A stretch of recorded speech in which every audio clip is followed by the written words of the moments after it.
Hey, it's Jason from Present Tense Fitness with a reminder today on the hinge. This is something probably we've done videos about in the past, and we can't really say it enough when coaching people through the hinge movement. So first, the basics. A squat prioritizes knee flexion and extension.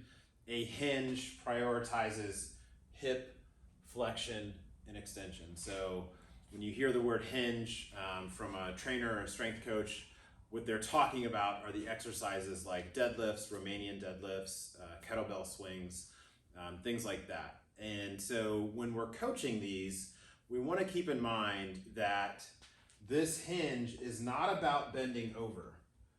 A hinge is about getting into hip flexion such that if my torso is attached to my hips, as I go into hip flexion, my torso goes with me, but I'm not just bending over. What I want to do, especially if I have like dumbbell or kettlebell or something like that, or a barbell, is I want to load my hamstrings in my glutes, in my adductors.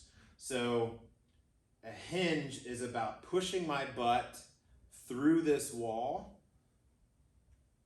until I can't push my butt back anymore. So this is the end range of my hinge movement. I can feel, even without any weight, my hamstrings are at their end and they almost feel like they're loaded here.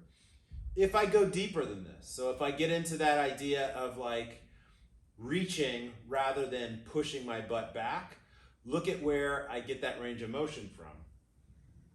My low back. So this is where, people talk about like, I tried deadlifting, but I hurt my back. Hinge movements are perfectly safe. Your chest facing the floor in a hinge movement is perfectly safe.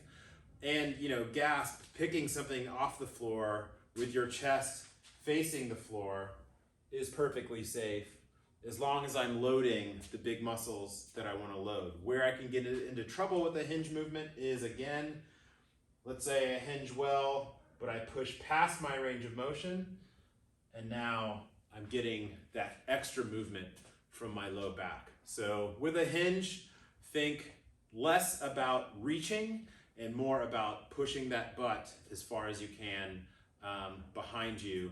That way we can get into that good hip flexion, and then if we're picking up a load, we can pick that load up with our really strong hamstrings and glutes as we stand back up. So remember that, keep that in mind. Hinges are about pushing that butt as far back as you can, not bending over.